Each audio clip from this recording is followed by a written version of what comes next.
La Biblia. Un texto sagrado lleno de narraciones fantásticas sobre una asombrosa fuerza sobrenatural. ¿Y si esa fuerza no fuera Dios? ¿Y si fueran ovnis? ¿Qué era esa rueda incandescente dentro de otra rueda que se le aparecía al profeta Ezequiel? En la Sodoma y Gomorra del Génesis, ¿de dónde venía el fuego y las piedras que lo arrasaron todo? En el Éxodo, ¿qué era esa presencia en el cielo que guió a Moisés a través del desierto? ¿Eran actos divinos? ¿O esas misteriosas fuerzas celestiales podrían haber sido ovnis en la Biblia?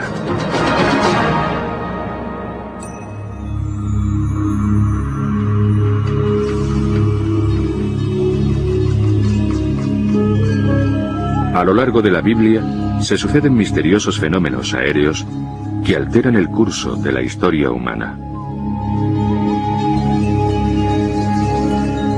Para los eruditos religiosos, estos relatos son la prueba infalible de la presencia de Dios y de las acciones divinas. Pero algunos investigadores modernos defienden una teoría diferente. Tal vez esas historias relaten verdaderas visitas alienígenas.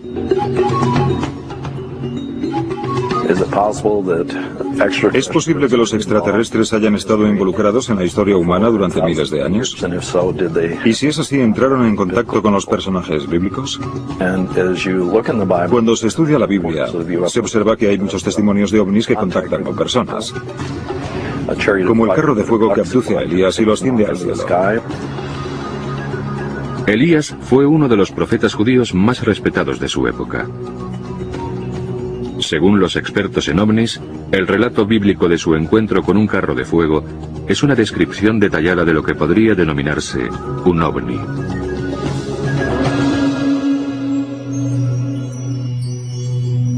El encuentro tuvo lugar cuando Elías recorría el río Jordán acompañado de su sucesor.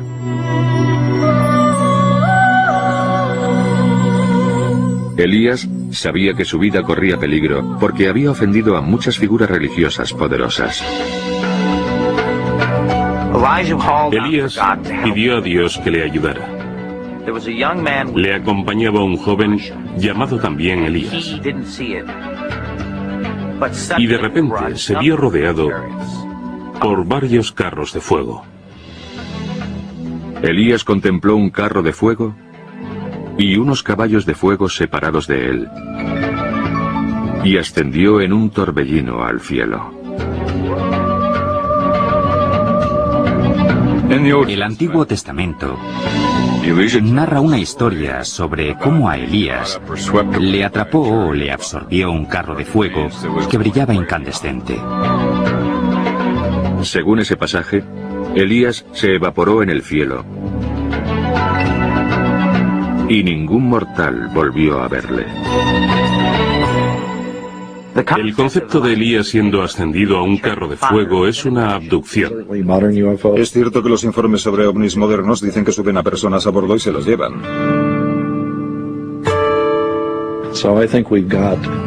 Creo que lo que aparece en esos informes es algo muy parecido a lo que se llevó a Elías al cielo.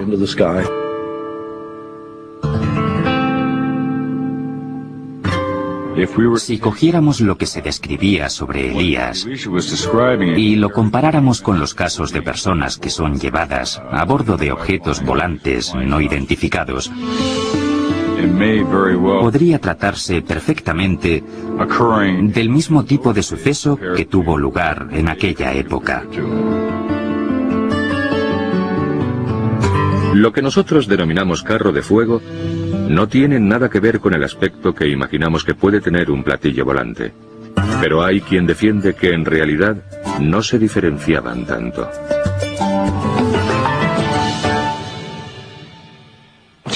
Carro es un término que significa algún tipo de transporte. Y en aquella época, lo más parecido a lo que podían comparar un platillo volante era un carro. Era un modo de transporte que resplandecía y tenía un aspecto brillante. Se trataba seguramente de la única asociación que podían encontrar para esos transportes celestiales.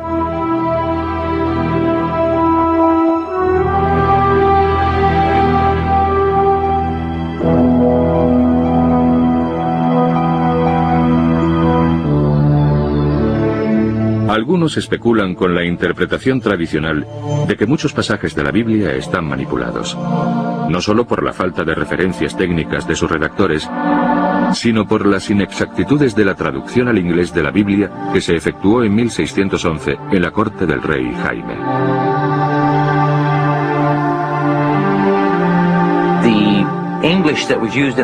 El inglés utilizado en la corte de Inglaterra en el siglo XVII era diferente del inglés que utilizaba el pueblo llano por un motivo específico. Porque los cortesanos querían diferenciarse de los plebeyos. Para comprender mejor el significado original de los textos bíblicos, los investigadores se remiten al libro Concordancia Exhaustiva de Strong. Es un libro publicado en 1890 con un índice alfabético de cada palabra que aparece en la Biblia y una lista de todas las veces en que aparece esa palabra y de los contextos en los que se utiliza. Basándose en este libro, algunos investigadores creen haber descubierto otra conexión entre el relato de Elías y los ovnis. En la versión del rey Jaime, Elías cuenta que ascendió al cielo. Pero algunos creen que no se refería al reino de Dios.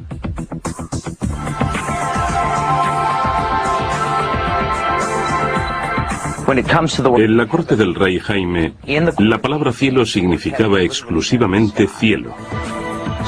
En los cientos de veces en que aparece nombrada, cielo significa cielo físico. No se refiere en ningún caso al reino de los cielos como recompensa.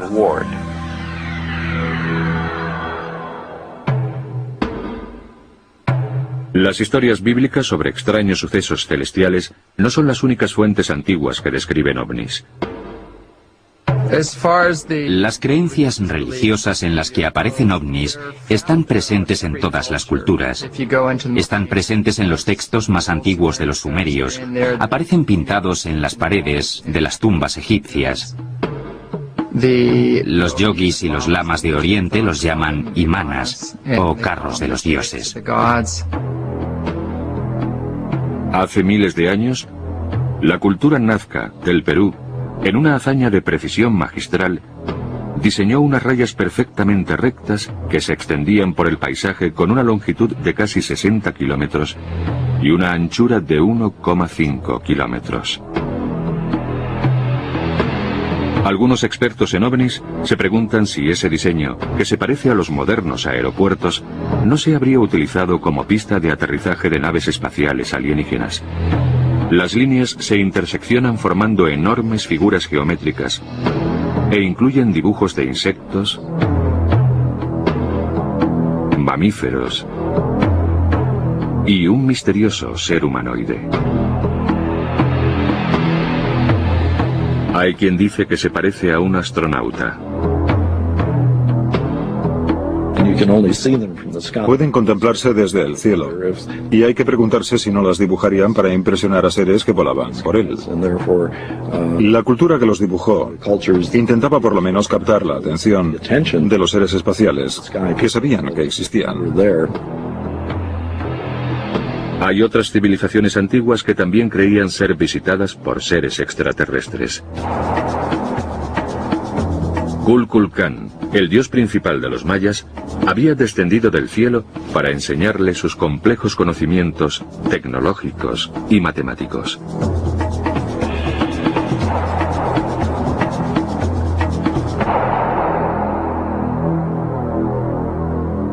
Los avanzados conocimientos matemáticos de los mayas son una de las formas de demostrar que existe una posibilidad.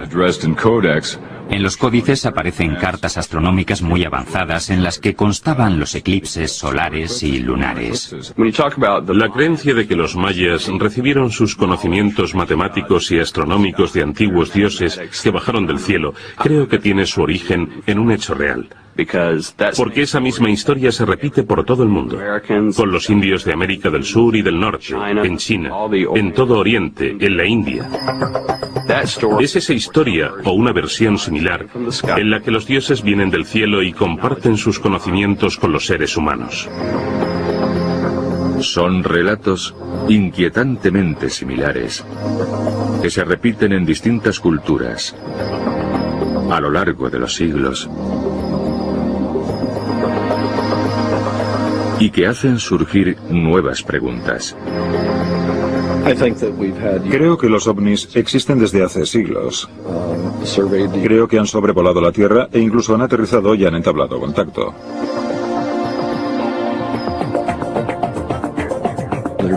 Creo que han aportado ciertas cosas que nos han ayudado a desarrollarnos.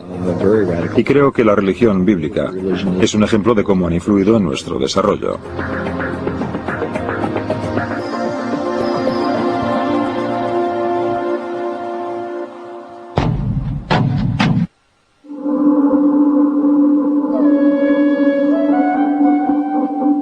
El éxodo de los judíos de Egipto fue un momento clave en el desarrollo de la religión judeocristiana.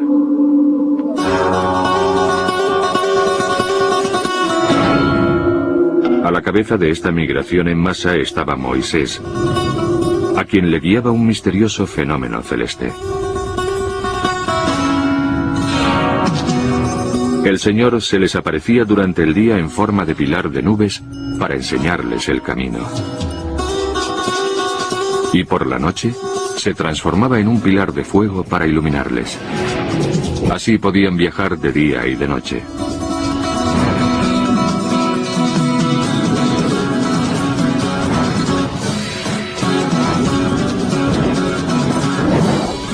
Es un elemento de la historia especialmente intrigante para los modernos expertos en ovnis. ¿Quién o qué era ese protector?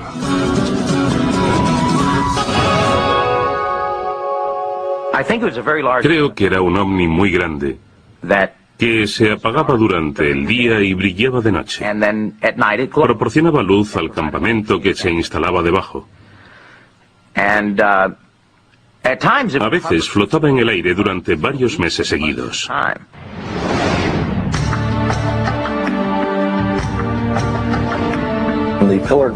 El pilar de nubes de día y de fuego de noche que guió el éxodo era un objeto en el cielo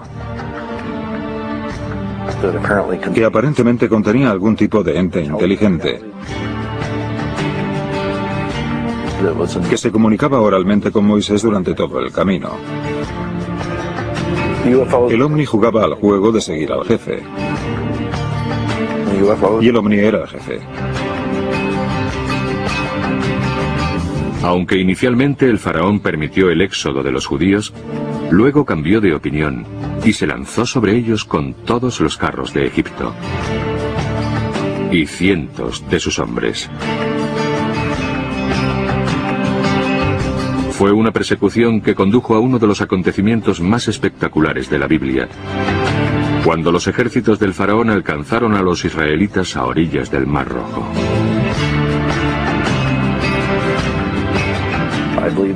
Creo que ese ente que volaba sobre el Mar Rojo produjo la separación de las aguas. Hay una teoría que afirma que el sistema de propulsión del objeto extraterrestre apartó las aguas permitiendo a Moisés y sus seguidores cruzar el mar. Después, el Señor le dijo a Moisés que extendiera su mano sobre el mar para que se tragara a los egipcios, a sus carros y a sus jinetes. En mi opinión, la separación de las aguas estuvo causada por algún tipo de fuerza antigravitatoria. Las gentes de la Biblia no habrían sabido cómo explicarlo ni aunque lo presenciaran. Pero creo que si alguien lo hubiera presenciado en la era moderna, nos podrían haber transmitido una versión científica de lo que a los antiguos les pareció sobrenatural. Incluso después de escapar a los egipcios, los judíos tuvieron que enfrentarse a un arduo viaje hasta su tierra prometida de leche y miel. El camino se lo indicaba una nube que los guiaba y protegía a la vez.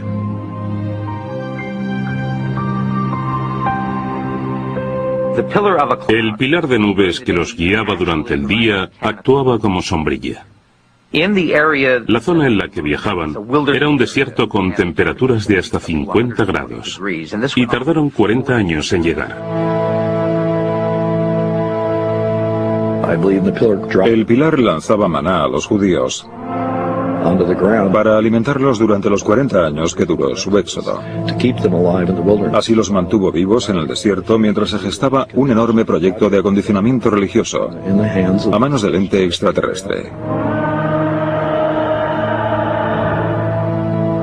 Algunas interpretaciones modernas afirman que el ovni les proporcionó mucho más que alimento y refugio. Cuando los israelitas se acercaban a las laderas del monte Sinaí, el pilar de nubes volvió a comunicarse con Moisés. El Señor le dijo a Moisés que se levantara temprano y subiera al monte Sinaí, y que se presentara ante él en lo alto de la montaña. Cuando Jehová aterrizó sobre la cima, advirtió a la gente que se apartara, pero permitió subir a Moisés. Y aparentemente, Moisés subió a la nave que había sobre la montaña. Entonces, Moisés subió a la montaña, que quedó cubierta por la nube.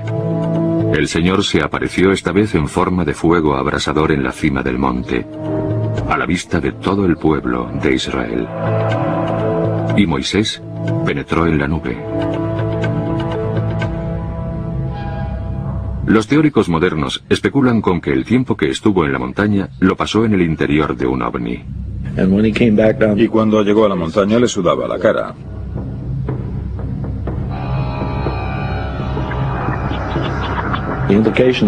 Lo que implica algún tipo de transmisión de energía entre él y ese ente extraterrestre. Cuando Moisés bajó del monte Sinaí, llevaba en sus manos los 10 mandamientos, las leyes supremas para su pueblo. Entonces se le acercó al pueblo de Israel y él les entregó los mandamientos que el Señor les había ordenado cumplir.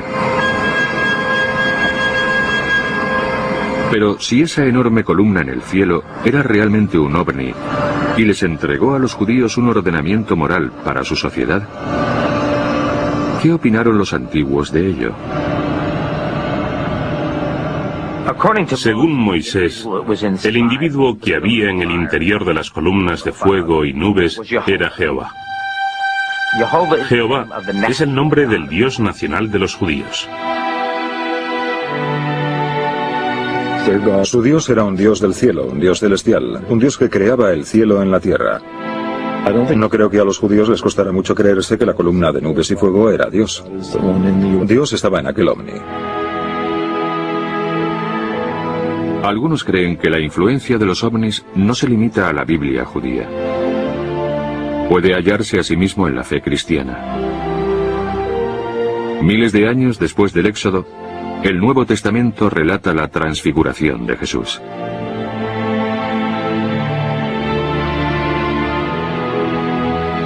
Y se transfiguró ante testigos. Sus ropas se volvieron de un color blanco tan deslumbrante que no había cal en la tierra que las pudiera blanquear más. Y aparecieron Elías y Moisés, que se pusieron a hablar con Jesús. Era sorprendente encontrar a Moisés y Elías con Jesús, porque Moisés llevaba muerto cientos de años, y Elías nunca había muerto sobre la tierra, porque había sido elevado al cielo en un carro de fuego, y no se le había vuelto a ver hasta entonces.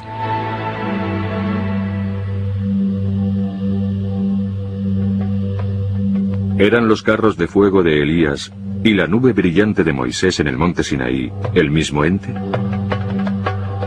Y fue esa misma nube u ovni la que trasladó a Elías y Moisés a la transfiguración de Jesús. Creo que se trata de un fenómeno reincidente en la Biblia. Un objeto extraño que aparece en el cielo y una voz que sale de él. Aparece durante el Éxodo en forma de columna de nubes que habla Moisés. Y aparece en el relato de la Transfiguración. Cada vez que vemos a los profetas bíblicos diciendo cosas raras, ¿no sería un ente extraterrestre el que proporcionaba la información a sus mentes para que dijeran las cosas que decían?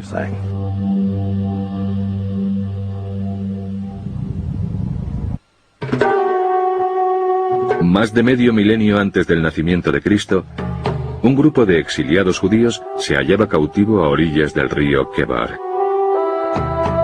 Entre ellos, un estricto israelita llamado Ezequiel. Se había convertido en profeta prediciendo la caída del reino de Israel. También predicó el mensaje de la esperanza y la salvación. Pero antes, Ezequiel había sido secuestrado por un ente celestial. Cuando miré, había un viento tormentoso del norte aproximándose. Y una gran nube rodeada de brillo con un fuego continuo encendido. Y en medio del fuego se hallaba el bronce más resplandeciente. Ezequiel creyó que ese suceso fue un encuentro con Dios.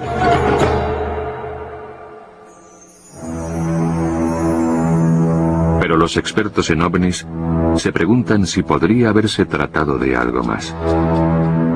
Los investigadores de ovnis han analizado y estudiado el relato detallado de Ezequiel sobre este encuentro más que ningún otro pasaje de la Biblia. Y creen que se trata de un encuentro con alienígenas. Vi una rueda sobre la tierra.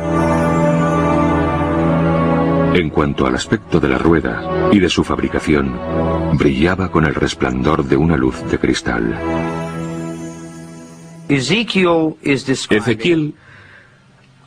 describe un objeto metálico volante, giratorio y brillante, que asciende y aterriza delante de él. En la era moderna se han observado objetos metálicos volantes, giratorios y brillantes que ascienden y descienden, igual que los descritos en la Biblia. ¿No es una conclusión ilógica asumir que las naves que se ven ahora sean las mismas que describía la Biblia en la antigüedad? La construcción consistía en una rueda dentro de otra. Podía dirigirse en cualquier dirección, sin tener que girar. Se nota que a Ezequiel le costaba mucho describir su visión. Y es una característica de los avistamientos de ovnis que la gente que los vea tenga problemas explicando lo que ha visto. Igual que ocurre en la Biblia. Las 4 ruedas tenían bordes con pinchos y estaban circunvaladas por ojos.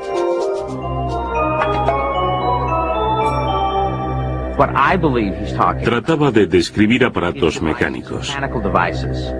Y en esa época no existía ningún aparato mecánico.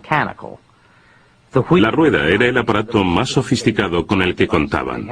Cuando las ruedas flotaban encima suyo, Ezequiel pensó que estaba contemplando algo sobrenatural. Pero, ¿y si se trataba tan solo de alta tecnología? ¿Cómo iba a poder diferenciar lo sobrenatural y lo tecnológico? Cuanto más sofisticada es una tecnología, más sobrenatural parece. Y de ella surgieron lo que parecían 4 criaturas vivientes. Seguían a su espíritu donde quiera que fueren.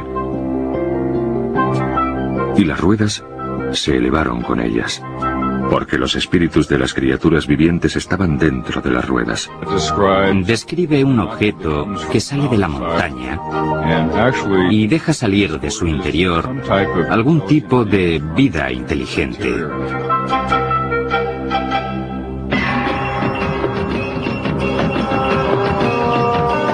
En cuanto al aspecto de sus caras, cada una tenía de frente el rostro de un hombre.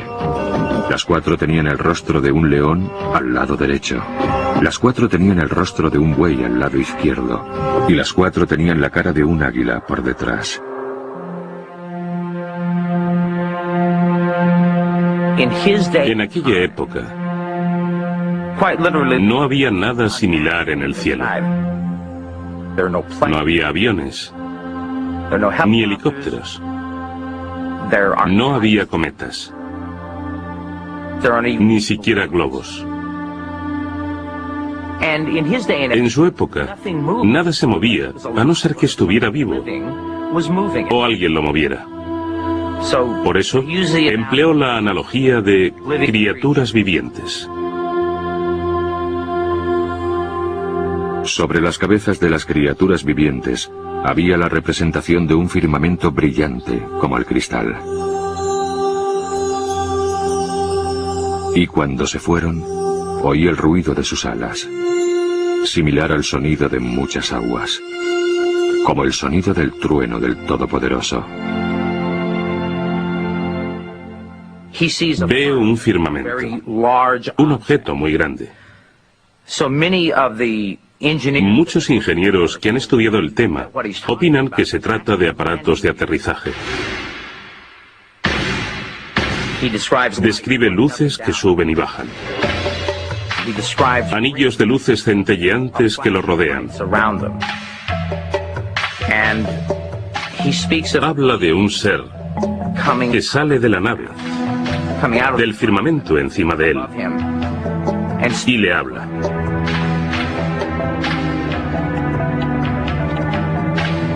Si los visitantes eran extraterrestres, ¿por qué se le aparecieron a Ezequiel?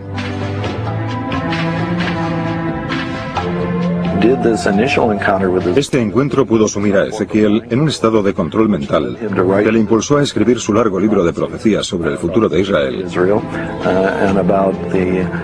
y sobre las consecuencias políticas y económicas que se producirían. No lo sé, pero se trata de uno de los conceptos claves que tendrán que estudiar los teólogos una vez se haya admitido la existencia de ovnis.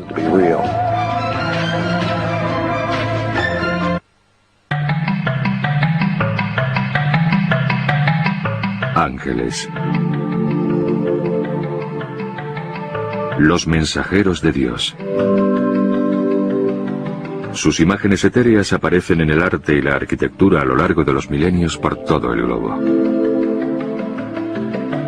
Mencionados cientos de veces en la Biblia, los ángeles estaban presentes en algunos de los acontecimientos más significativos de la historia antigua.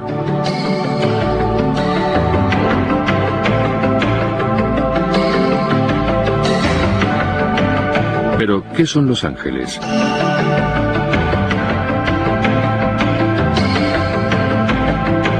Algunos expertos en ovnis se preguntan si los ángeles y los alienígenas son lo mismo. Me atrevo a especular con que los ángeles de la Biblia y el Corán poseían los mismos poderes y facultades sobrenaturales que los ocupantes de las naves a quienes hoy en día llamamos extraterrestres. Según la Biblia, San Pedro, patriarca de la Iglesia Católica, fue salvado por un ángel con misteriosos poderes. El apóstol Pedro fue encarcelado para asegurarse que no se escapaba, y además lo encadenaron dentro de la celda y le pusieron a un guardia durmiendo a cada lado. Y se le apareció un ángel del Señor que hizo resplandecer la celda. Tocó a Pedro en un costado y le despertó diciéndole que se levantara deprisa. Y las cadenas cayeron de sus manos. Y el ángel sacó a Pedro de su celda entre los guardias inconscientes. Cuando el ángel y Pedro abandonaron la cárcel, la puerta de la cárcel se abrió por sí sola. Y salieron y cruzaron una calle, e inmediatamente el ángel le dejó. Pero el pasaje de la Biblia no explica cómo entró el ángel en la celda.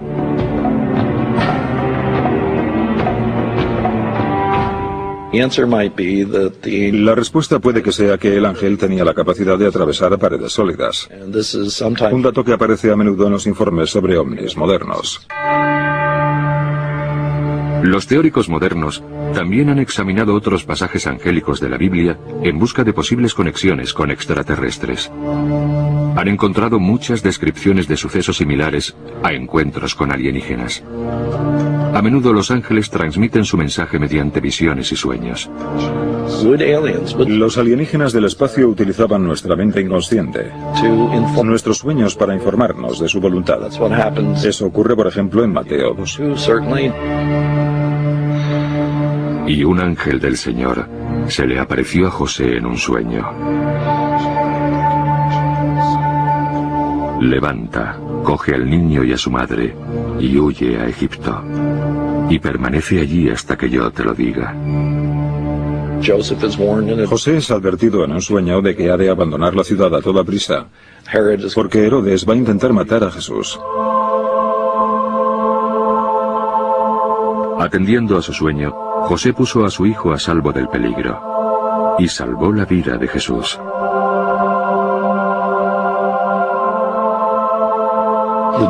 El tema de los sueños juega un importante papel en la vida psíquica judeocristiana. No sabemos cuánto se debe a la intervención directa de los alienígenas. Si volvemos a Abraham y al Antiguo Testamento, hay un pasaje en el Génesis que dice que el Señor hizo que Abraham se sumiera en un profundo sueño. Y a través de un sueño, Dios le comunicó todo lo que quería transmitirle. Pero Abraham también interactuó físicamente con los ángeles. Aunque se sabía que eran seres sobrenaturales, estas criaturas celestiales eran a menudo confundidas con meros mortales. En el libro del Génesis hay un relato sobre Abraham en el que le vienen a ver tres seres. Él no sabe que no son humanos, corrientes, y siguiendo la costumbre de Oriente Medio, les recibe como un buen anfitrión. Les invita a comer y pide a su mujer Sara que les prepare la comida. Los visitantes parecían normales, pero pronto desplegaron poderes extraños. Al final los hombres acaban comunicándole a Abraham que su mujer Sara va a concebir y dar a luz a un niño. Abraham cree que se trata de algo imposible de creer.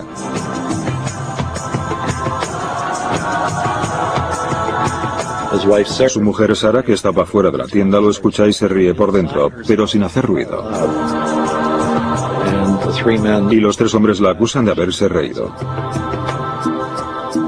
Ella lo niega, pero en cualquier caso, esto implica que ellos podían leer su mente telepáticamente.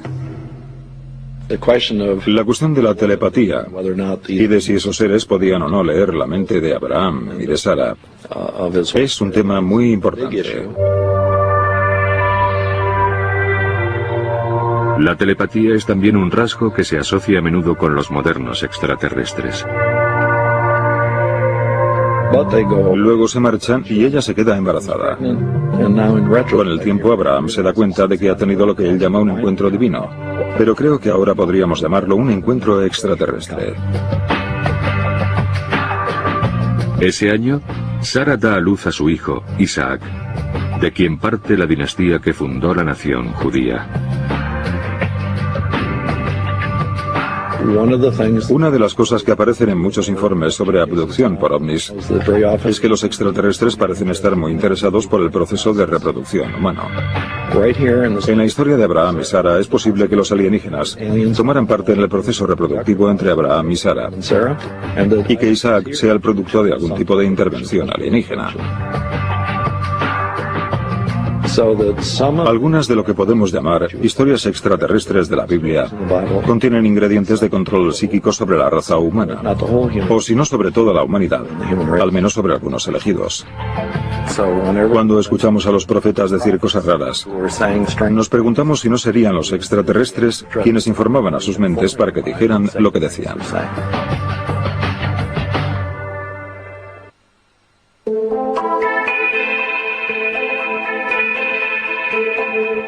La mayoría de los acontecimientos de la Biblia que los expertos en ovnis definen como producidos por una inteligencia extraterrestre suelen tener efectos benignos o beneficiosos.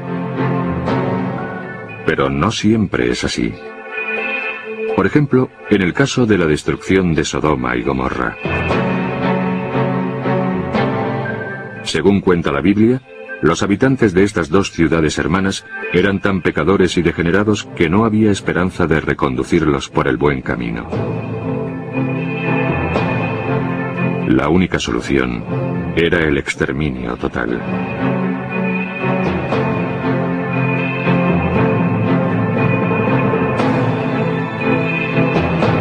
Y el Señor hizo que llovieran rocas y fuego del cielo sobre Sodoma y Gomorra, y destruyó ambas ciudades. En su libro de 1968, Recuerdos del futuro, Erich von Däniken sostiene una teoría distinta sobre la destrucción de Sodoma y Gomorra. Erich von Däniken especuló con que Sodoma y Gomorra podrían haber sido destruidas por extraterrestres que utilizaron armas nucleares. La razón por la que llegó a esa conclusión es la descripción de fuego y rocas que vienen del cielo. Si concluyéramos que los extraterrestres destruyeron ciudades enteras porque no les gustaban, se trataría de una forma muy rápida de captar la atención del planeta Tierra.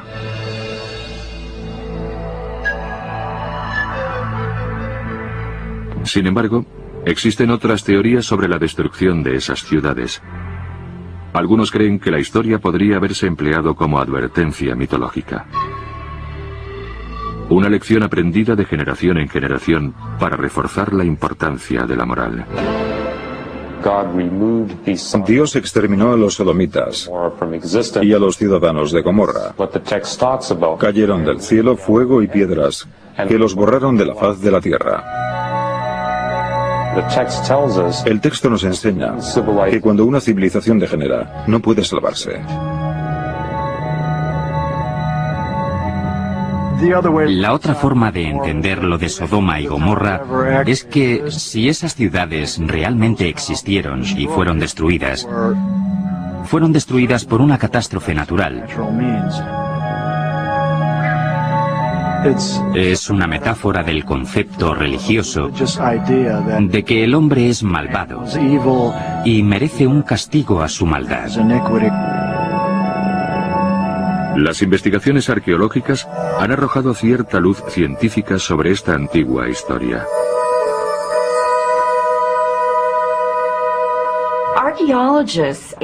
Unos arqueólogos que excavaban en una llanura al sudeste del Mar Muerto encontraron el lugar aproximado donde se situaban las ciudades de Sodoma y Gomorra. Los restos de esas ciudades, que se llamaban Babadra y Numeria, proporcionan datos valiosos para esclarecer la verdad sobre Sodoma y Gomorra. En Babadra se puede observar que se produjo una hecatombe en el montículo donde se asentaba. En Numeria existe un estrato de cenizas que sugiere que la ciudad sufrió un incendio.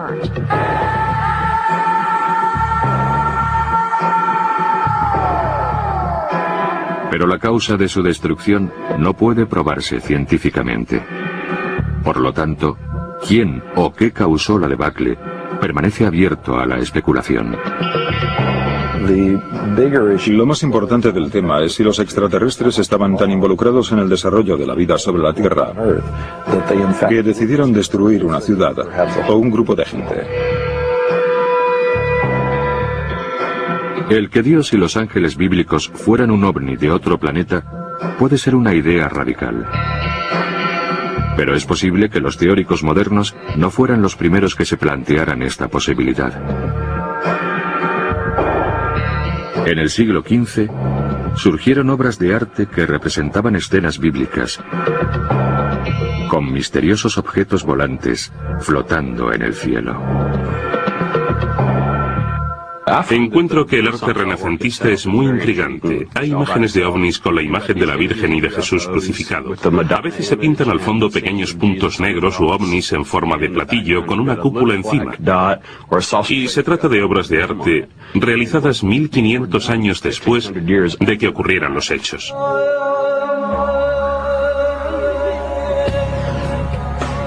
Para el observador se trata de una especie de test de Rorschach. Los dibujos, pinturas y obras de arte están sujetas a distintas interpretaciones.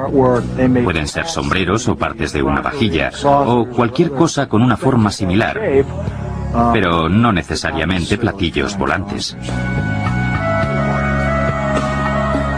Pero cada vez hay más gente que cree que los ovnis existen y que son alienígenas. Incluso la religión organizada no ha descartado por completo la posibilidad de vida extraterrestre. El Vaticano publicó un comunicado que decía que los ovnis no debían ser temidos ni demonizados. Monseñor Carlo Balducci, que es asesor del Vaticano, ha salido varias veces en la televisión italiana afirmando que los ovnis y los extraterrestres existen. Si se prueba la certeza de esas teorías, ¿cuál será el futuro de la religión occidental? La religión occidental cambiaría completamente si se demostrara que los extraterrestres existen. Cambiarían todos los contenidos de la Biblia y la forma en que los interpretamos. Los milagros que suceden en la Biblia podrían explicarse mediante la existencia de alienígenas con tecnologías avanzadas.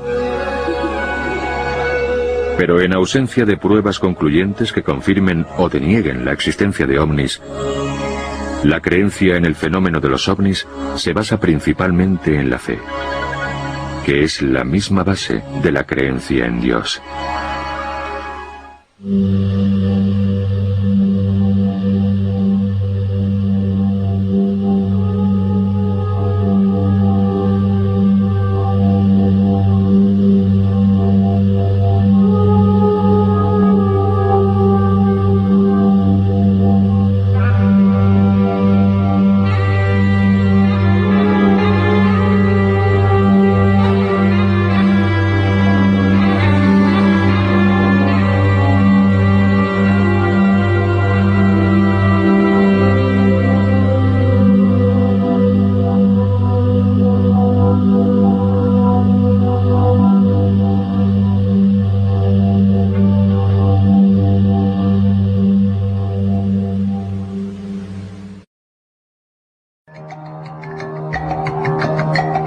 La Biblia. Un texto sagrado lleno de narraciones fantásticas sobre una asombrosa fuerza sobrenatural. ¿Y si esa fuerza no fuera